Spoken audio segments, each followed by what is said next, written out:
about the Palestinians. They don't have already this a vague state. They live in the camps. No, I don't want you to. I don't expel you, but I don't want you to expel me. I think it's not easy for both of us to talk about what is going on in the occupied territories simply for the fact that you are Israelis and I am a Palestinian. Would you not want that somebody would say, look, I know the law, it's done, it's not done, or at least, I mean, it sounds terrible what you said. Any layman who has an open mind could understand what was said here. We're all minorities, Chaim, just a minute, everybody's got to do their thing. Okay, I don't think that I'm doing less than your fellow people in favor, that are fighting in favor of a Palestinian state. But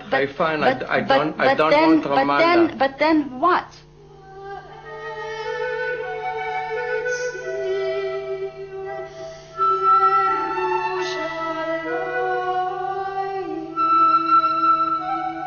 If it would have been depended on me, you would have had already your state. I'm a minority in Israel. I mean, yes, okay, so I like you personally, but so what? So what? The fact of the matter is that you go to your kibbutz every Saturday and then you drive back to Tel Aviv, and I am stuck in Washington.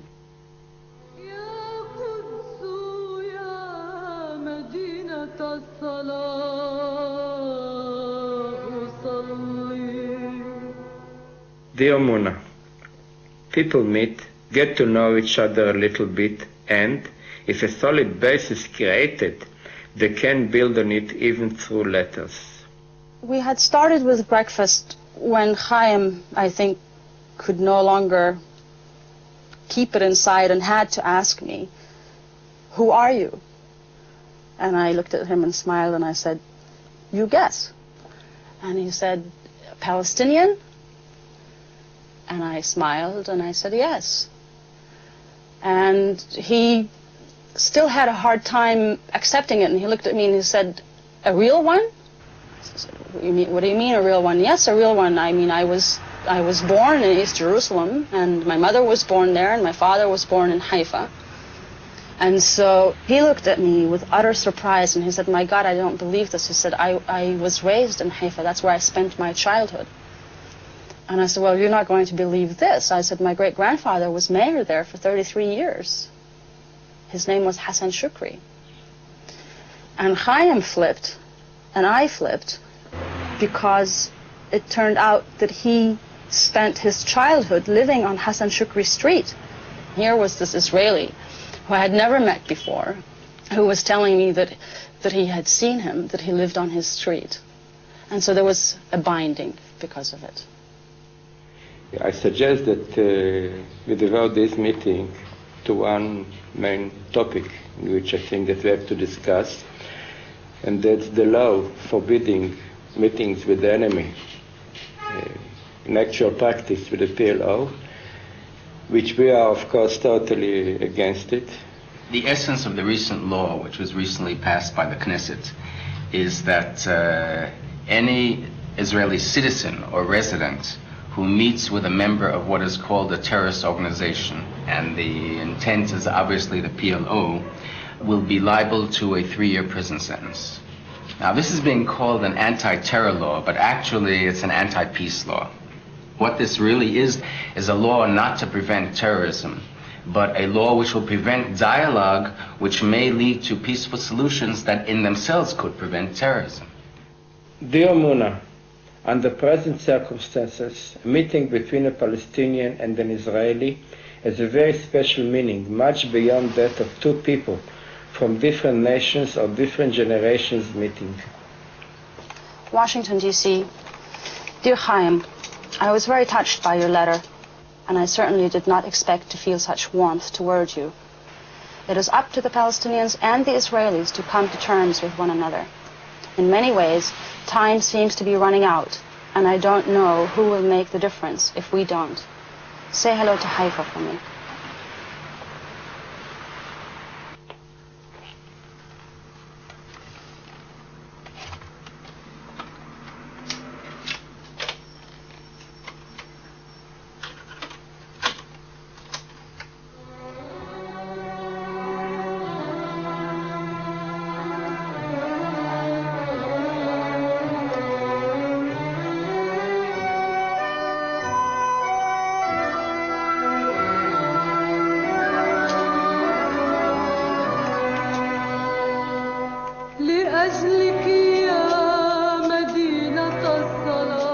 I spend a lot of time thinking about Jerusalem and my longing for it. The way I have found to live with it is to turn on one of my most favorite songs, which talks about we shall return to our neighborhood where we once lived, no matter how many years separate us.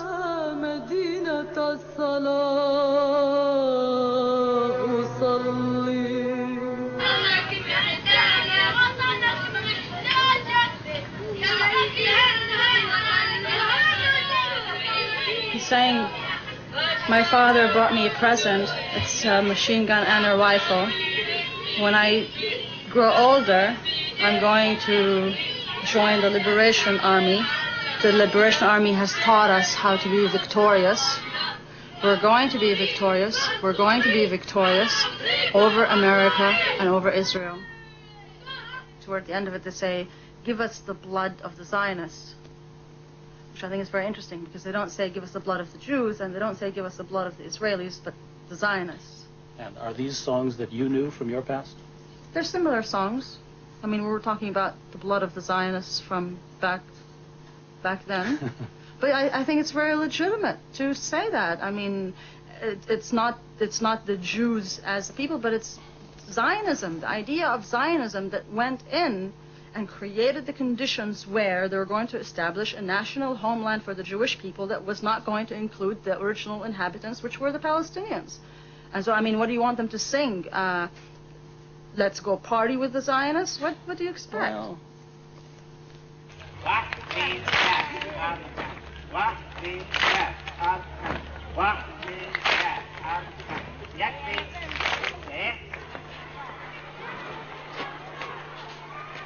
my name is Riva Silverman. I work for Interns for Peace here in the village of Tira. هسه في سؤال في عندكم قلم وورقة. Interns for Peace is a non-political organization that seeks to improve relations between Israel's Arab and Jewish citizens. They seek to do this through cooperative activities, not political ones. Right now we're in the 5th grade classroom in a school, an Arab school called El Zahra. This class has participated in 3 cooperative activities with a Jewish class in the Jewish town of Ra'anana. We did a follow-up session now to discuss these activities with them, how they felt before, how they felt afterwards. ماذا تفيدنا هذه اللقاءات؟ تفيدنا بأننا نتكلم معهم باللغة العبرية. First of all, she's learning Hebrew, she's learning about Jewish culture. She hopes that these interactions will lead not only to friendship on a small level, but to an expanded friendship to bring about peace in Israel. And even more so, she hopes that Israeli Arabs can be the bridge to peace in the entire Middle East between Israel and its surrounding Arab neighbors.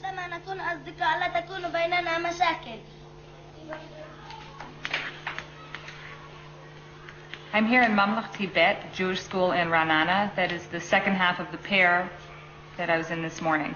Here, I'm doing exactly the same thing as I did in the Arab class this morning. I ask the children same 5 questions and go over their answers. The Jewish children are much more prone to stereotypes than the Arab children because unlike the Arab children, the Jewish children have virtually no contact with the Arabs. Arabs are familiar with the language, the culture, the people. Hence, the fears of the Jewish children are much more extreme.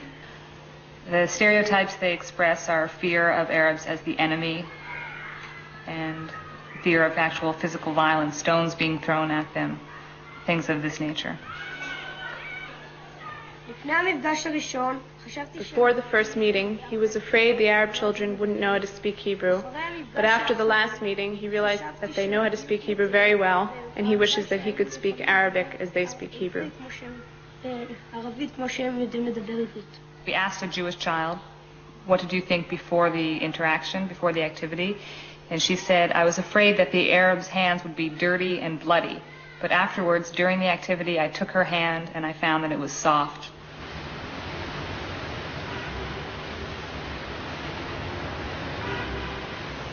I'm active in the feminist movement for many years, and all these years it was very difficult for us to get a lot of popularity. It's like that you are betraying the country. They translate feminism in terms of what is good for the country and for the state. I just told you about my visiting in Tira some days ago, and I would like to know your reactions. What do you think about all of this matter? You remember the meeting that we had of the women who came up from Gaza Yes. a year or two ago, and nothing really came of it. There was a great pain on both sides, I felt. Yes. As women, as feminist women, and they were feminists, the same as we are, and a tremendous desire to do something and to change. And it's like reaching across, with the hands almost touching, I was upset for weeks after that meeting. We have avoided completely the conflict, the war, political issues that are very difficult for us to deal with, and therefore we have not created a dialogue between us and the Arab women. Now, since we're not the underdog, it's our job to really reach out to them. This is here a matter of my survival.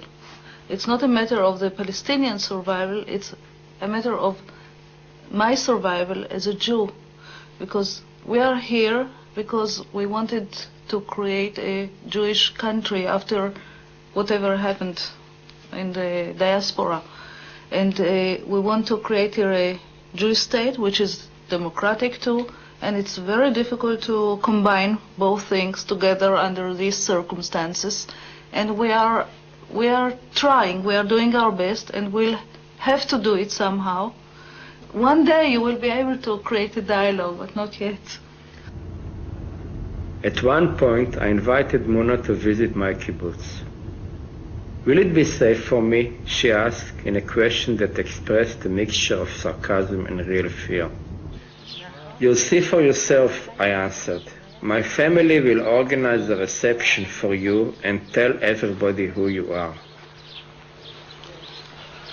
So, Mona may visit us in the kibbutz. Why don't you want to come to speak to us, actually, here on the kibbutz? She wants to come, but until a certain stage of her life, she's hardly met any Jew. And she was very active in student circles in the United States, making fiery speeches against the Zionists. If she wants to express her point of view, saying that this is my country as a Palestinian, this we know. But the fact is that we live here, and if she wants to achieve something, she'll have to tolerate. I understand that, we have to do our best to put across our point of view, to make her understand our point of view. But deep in her heart, even when she'll agree, she thinks that she is giving us part of our country. What we say that that's our country as much as our country, it doesn't strike a note in our mind. When I talk to Israeli friends like Chaim and they see the map, for them they say, well, here you are, you're saying you're for a two-state solution, but on the other hand, look what you wear all the time. You have the whole map of the country and it says Palestine. Maybe down in my subconscious I wear this map because that's truly what I believe and what I have believed all along, that Palestine is one country and it's a Palestinian country. I imagine that she'll be ready to go as far as telling us that, okay, I want peace with you and I want my Palestinian state and I'm giving up part of my country. Does she only want to... But wait a minute, I think that can work. Anyway, I always thought so. Maybe now, since so much time is passing and nothing is happening, maybe really I'm beginning to doubt that anything so simple can work out. But I don't see why not, damn it. The Negev was waste. I don't think there was even one tree here. It was all desert. and we started to build it as a home. I never had anything against the Arabs, and I want them to understand that as I am prepared that they should live here, I want them to understand that I want to live here. That's all. It's just the hate and misunderstanding. Dear Chaim, as a Palestinian, I have never hated the Jews, not as a people.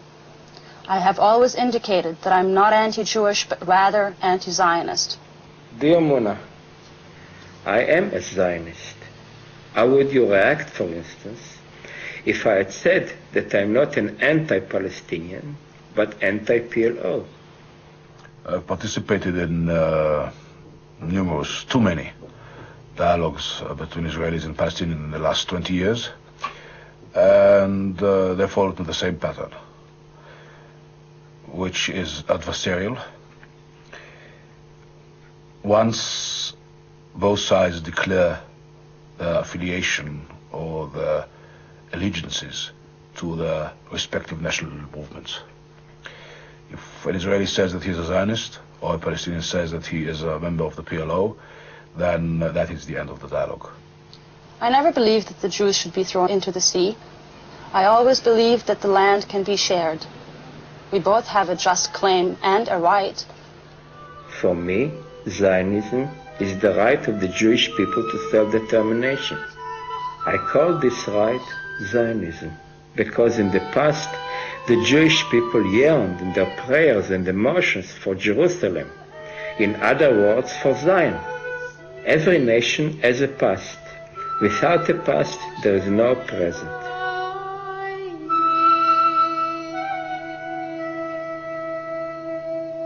And as long as both sides see the other collective as illegitimate, that is why they depict Zionism as racism, and we depict Palestinian nationalism as terrorism, both words that mean that the other side is an outcast, then there's nothing to discuss. But therefore the only dialogue that is possible is one side is ready to give up his identity.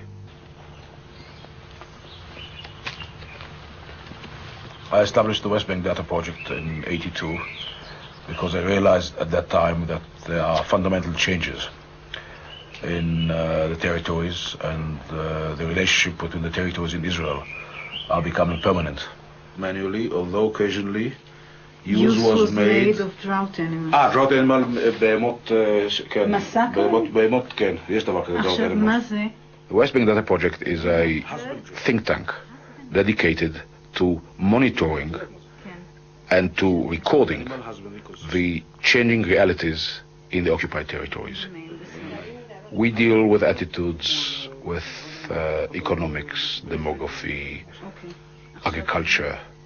Our aim is not to let people forget the unresolved enigma of the occupied territories. Rainfall, production, no, yields.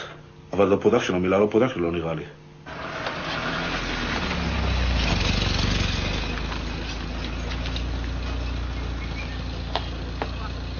Every morning, more than 100,000 Palestinians leave their homes in the villages and the refugee camps in Gaza and the West Bank and go and work inside Israel, usually doing menial jobs, jobs that Israelis now refuse to do.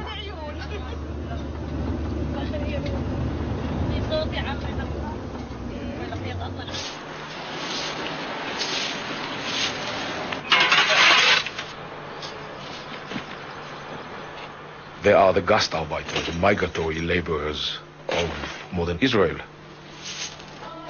Many of them are not protected by any labor law. All of them are discriminated against as far as fringe benefits and social security is concerned.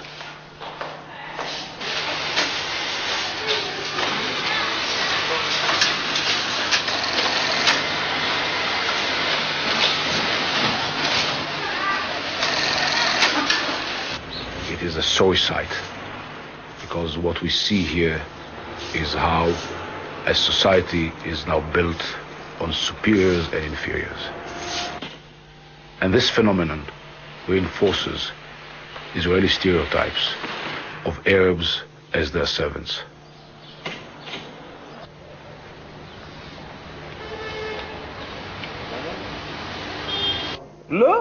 לא, אי אפשר, העורך לא יעביר, הסגן עורך לא יעביר את זה, אין גם שום סיבה להתייחס לזה. בסדר, יהיה סיבה, אני אדאג שלא נשכח אותך. 100%, אוקיי. 100%, להתראות, אריה, ביי. I disguised myself as an Arab because I wanted to get the underskin feeling of an Arab or a Palestinian here.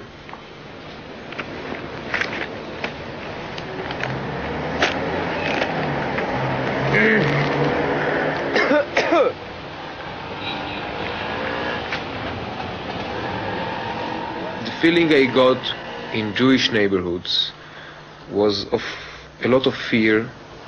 Nobody talks to you, people avoid you.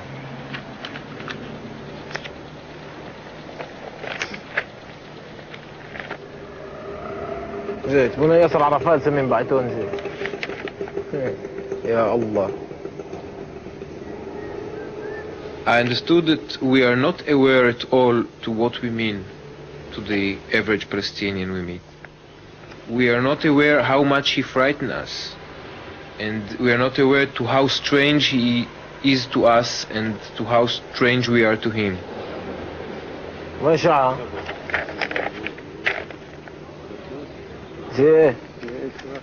اسرع وود شلو عمش دا كوزي اسرع تروح للهليخ ريقت المهير شيلهم فيها برميل حواجه فيها برميل فيها حفيد.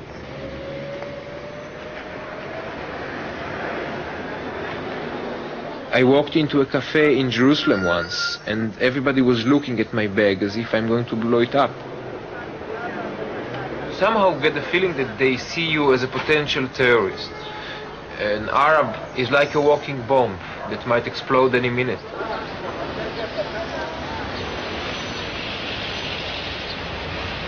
Terror is an awful thing.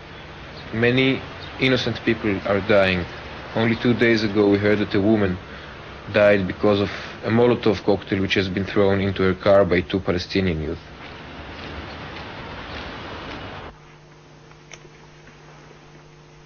أهلين. مرحبا. أهلا. أهلين. تفضل. Mona Rashmawi is a young Palestinian lawyer who is very involved in the life of her Palestinian society and in the status of the women in her society. And she is one of the chairmen of a group called Law in the Service of Men, based in Ramallah. أجب من الجامعة له 5 شهور يعني. أنا بعطيك هلا التليفون عنا واحكي معنا واترك رقم تليفونك. طيب. ولكن كمان ناس عاديين زيهم. فكان بدي أسألك أول سؤال. The first question I wanted to ask you is, what is the Israeli stereotype in the eyes of the Palestinians? Settlers, military officers, soldiers, guards of the prisons. The problem is the reserve duty, so that everybody has the potential to come to the West Bank and be an army. So everybody is perceived as a soldier, as an army. When I walk through and see these soldiers, I feel really sad. I really don't see why do they have to be here.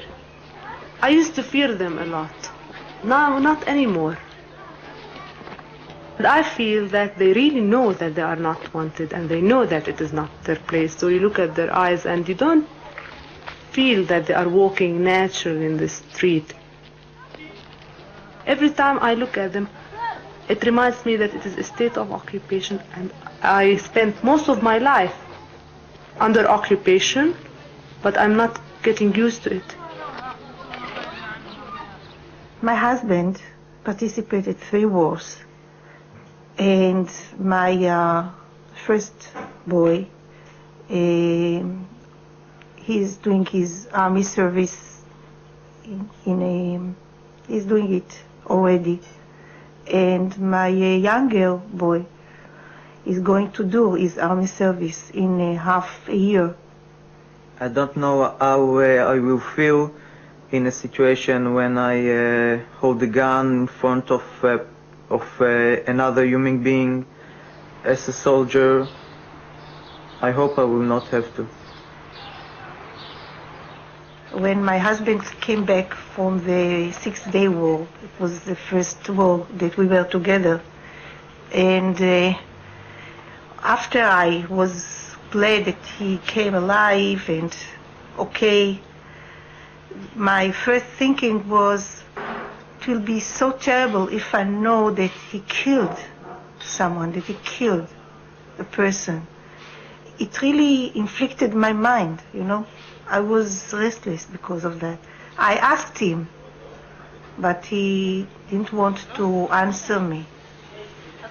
Maybe he didn't kill, but it is very difficult to know that a man that you are living with killed somebody in a war, you know.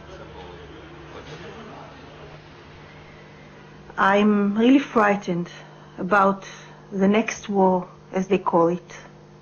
It's only a matter of time, question of time, that people are waiting for war with Syria. It's only a question of time, and I'm really frightened. This site encapsulates the whole problem. We see here the new town of Givat Ze'ev, and over there the Arab village of Gibeon. And we realize that these people are both neighbors and enemies.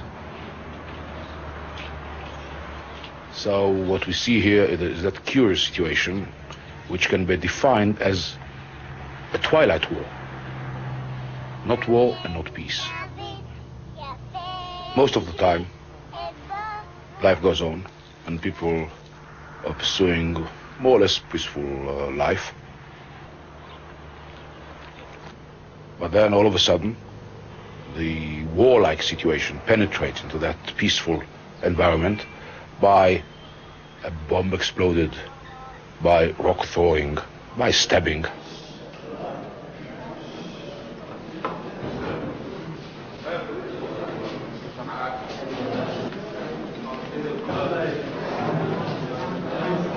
And then all of a sudden people must take sides.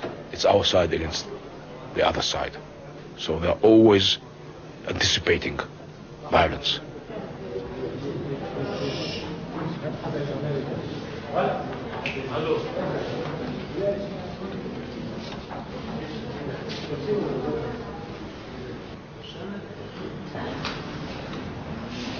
لا إله إلا الله لا إله إلا الله لا إله إلا الله لا إله إلا الله لا إله إلا الله لا إله إلا الله لا إله إلا الله. Death here is not the resting place. Death is the mere image of the conflict of the living. Graves here are a call for revenge on both sides.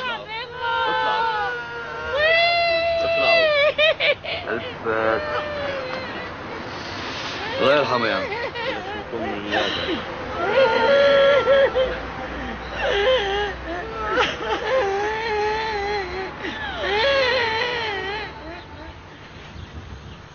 People like us are in a terrible dilemma. There is an Hebrew saying, Abba la'argecha, Ashkem la'argo. The one that comes to kill you, kill him before he manages to kill you. On the one hand, we want to live it in peace with our neighbors, with our Arabs. On the other hand, we have to defend our lives. It was never one-sided. It was never like this, as though we came to conquer the country from them. We came to live here, and they were living here as well.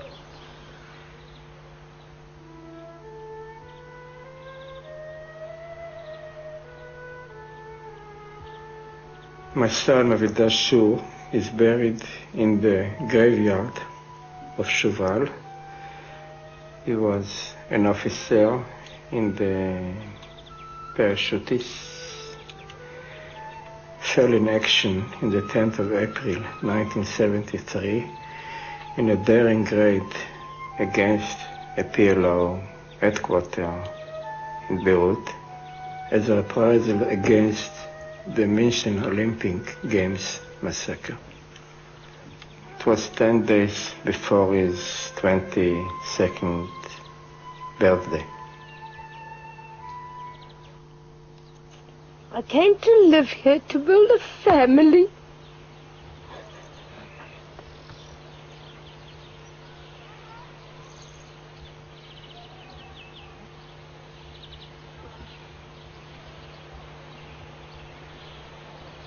I didn't even start hating the Arabs or anyone. I can understand well their dilemma, their point of view. But I want to live as well. I have the same right to live as they have the right to live. So I'm willing that we'll accept, as a family, we'll accept Muna in the most friendly way. But if she'll come and say, go away from here, we'll say, no, we are here.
I would have been a mannequin, not just for the film. I'm really happy to see you.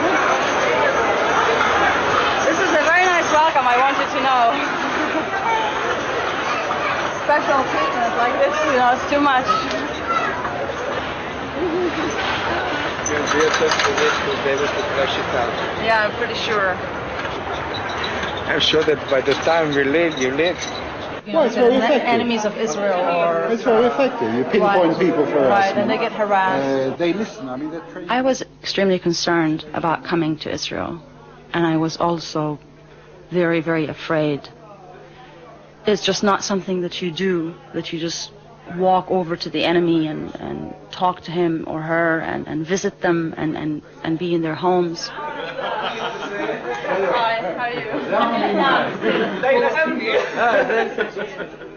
I was afraid that it was going to isolate me, that my people would misunderstand it. It's very hard to go to a Palestinian like my mother, who lost a home first in 48 and then in 1967, and to say to her, but Mom, the Israelis are okay, they're decent people, and like us, I've met Israelis who also want peace, who want to live with us. It's very hard to convince them of that.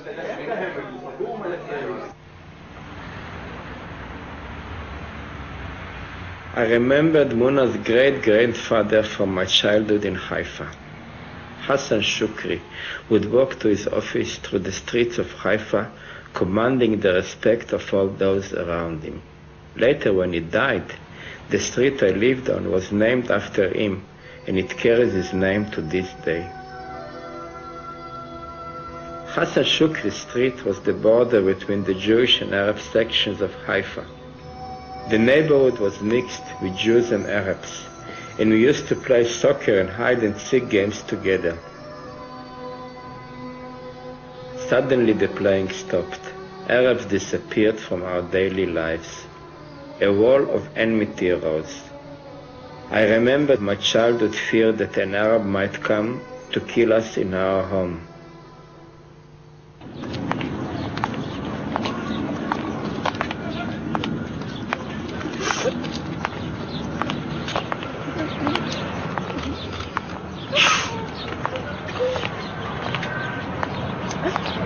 was our house right there.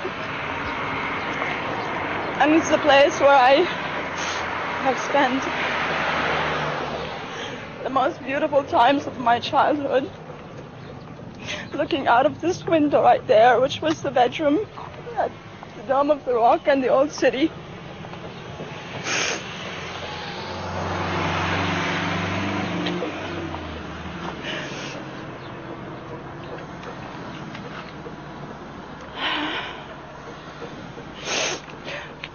I feel when I'm in Washington or if I am in Amman that it's so easy to be rational, that it's so easy to sometimes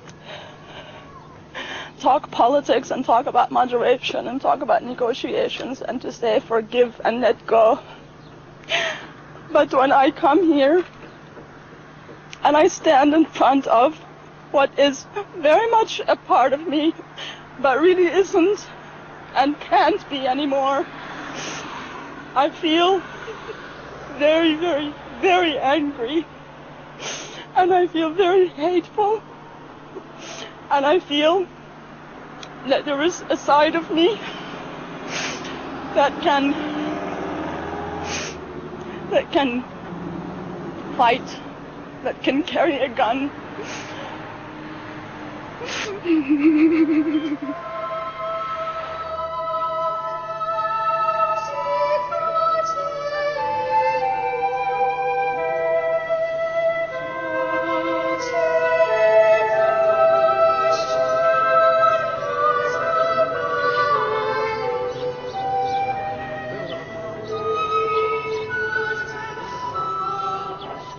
"2,000 years of a Jewish dream," that means absolutely nothing to me.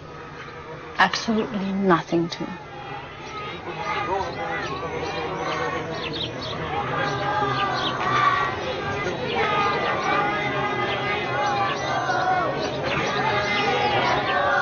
I want to have children, and it's very important for me that they be Palestinian children.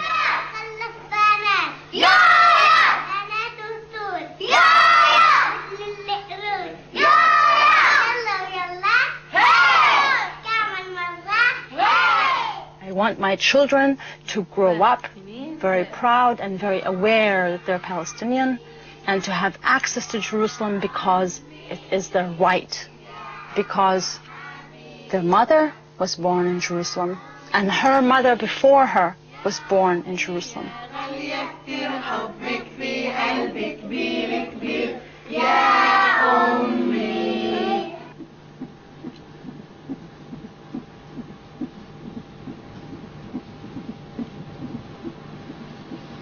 We had in this hospital Jewish babies and Arab babies and maternity facilities for Jewish mothers and Arab mothers.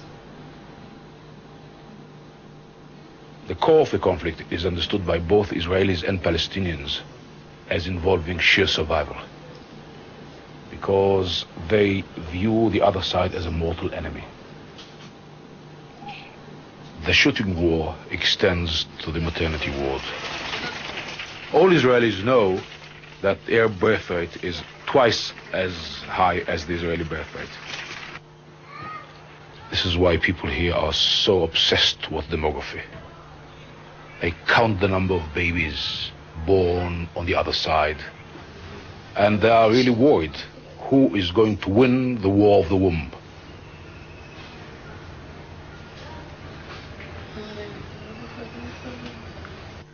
I invited you to come to my kibbutz on Saturday, second time. You don't want to come because you'll explain why you don't want to come, but I'll give my explanation. I think you don't want to come because the kibbutz is Israel, because you feel if you'll come to the kibbutz, you'll be part of Israel. You don't want to be part of Israel.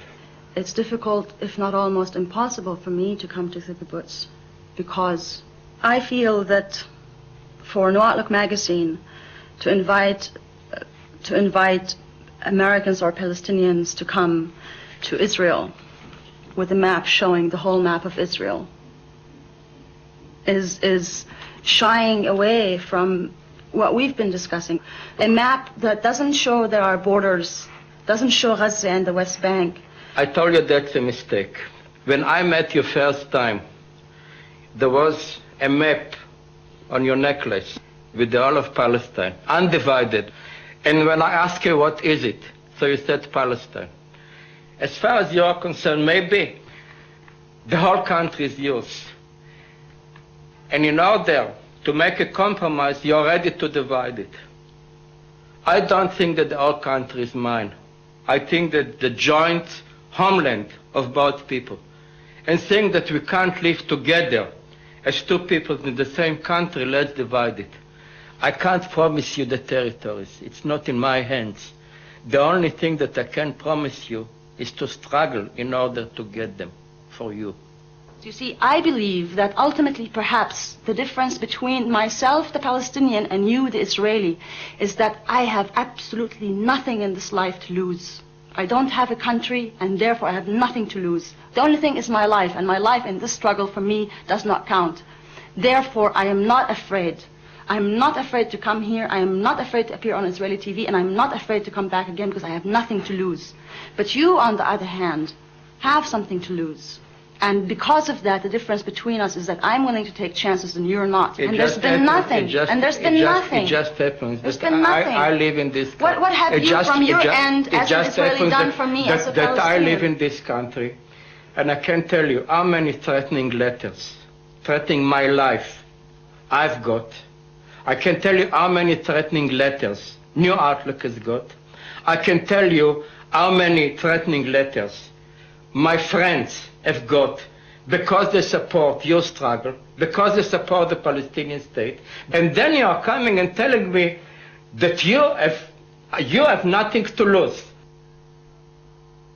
אשר בידך נפש כל חי ורוח כל בשר איש יהיו לרצון לפניך תורתנו תפילתנו ובוא נשמותיהם של מאות ריבו מישראל זקן ונער אנשים, נשים וטף שנהרגו על קידוש השם.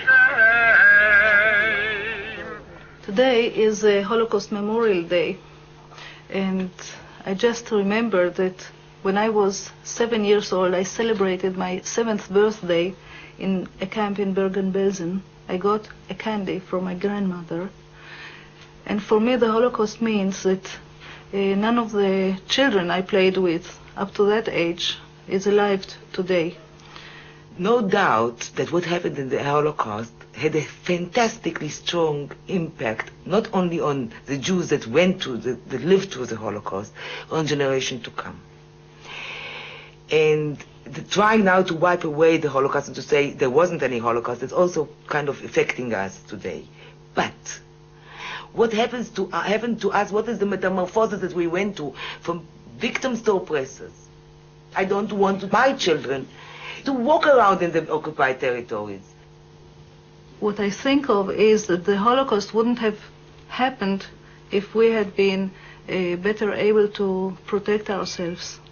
And our first duty is to survive. And when we think of us as oppressors of Palestinians or of Arabs, the thing we have to think about first, how we can survive.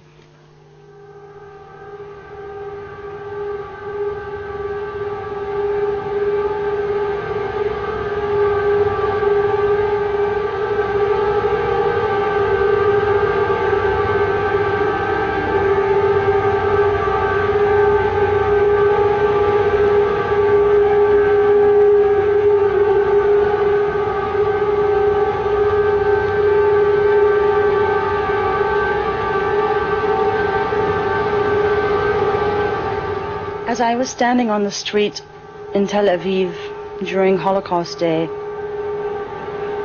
watching the faces of people as they were standing silently in the street, I wondered, did that person lose a father? Did they lose a sister? Did they lose a mother? And I wondered what it was like for them and what their pain was like.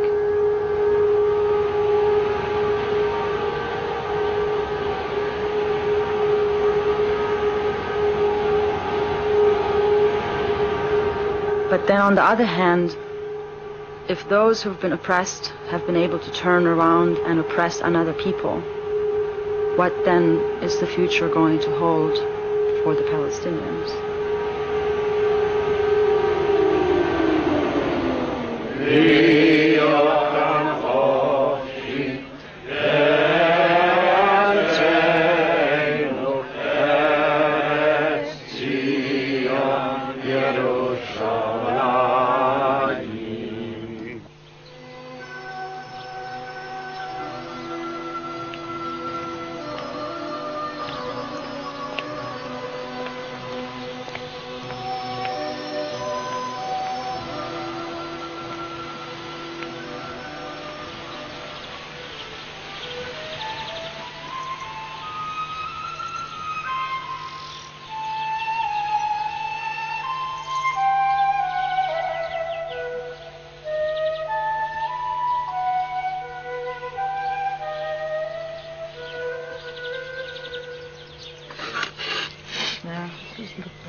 No, it's not thanks. I had enough already. You're not too fat. On the contrary. It's not why I'm not eating it. My stomach happens to be full right now. And to tell you the honest truth, that even though, you know, Chaim said that his last conversation with you sort of was, you know, didn't end off so friendly. When I thought of the fact that you were coming, I just couldn't think of any other way than, you know, to be very happy.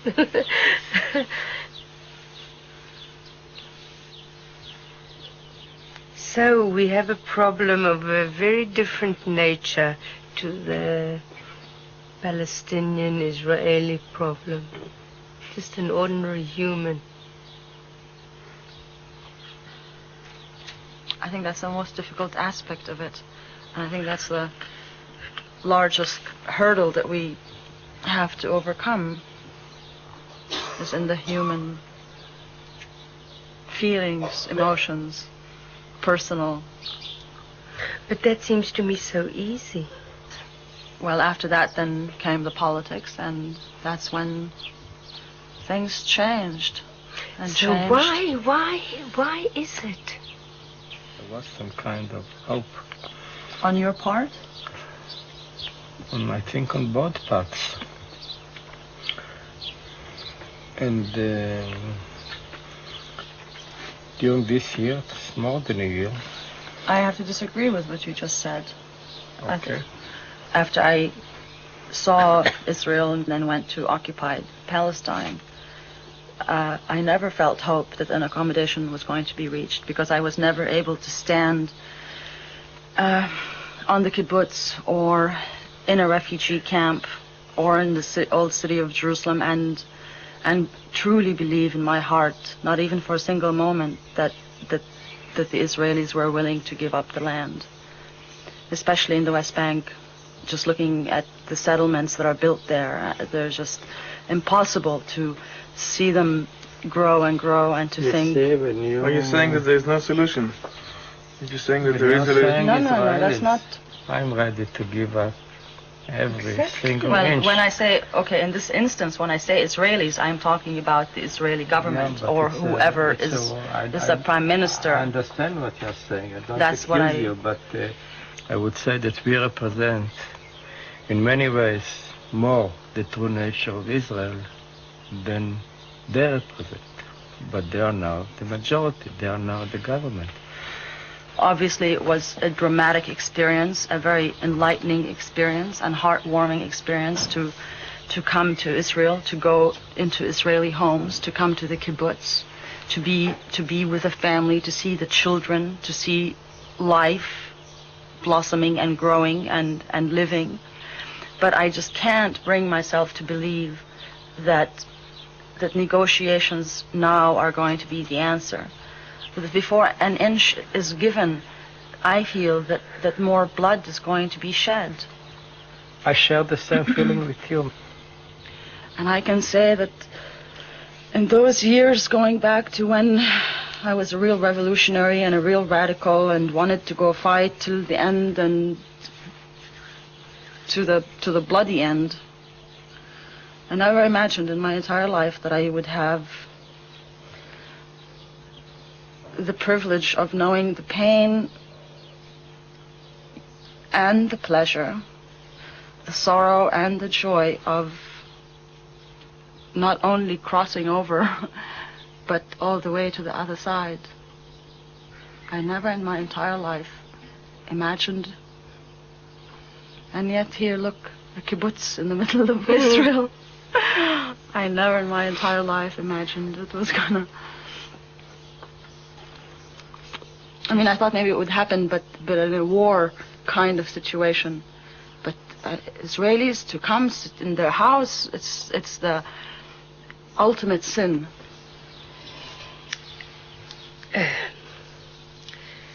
After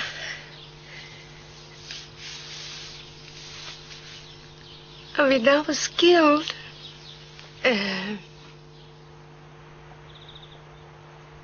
for me,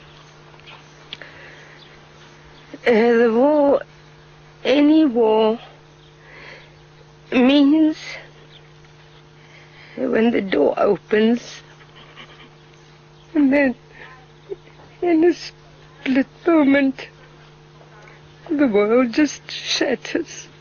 Someone stands there with the fatal news. That's all that war means to me.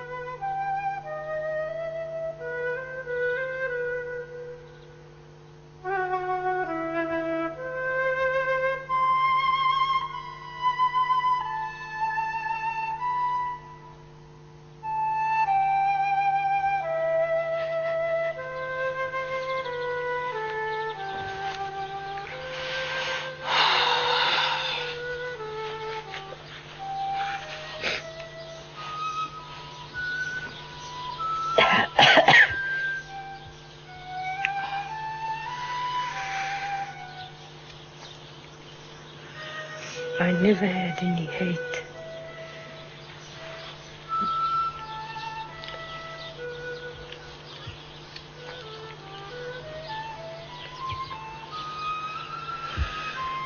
No, I never had any hate.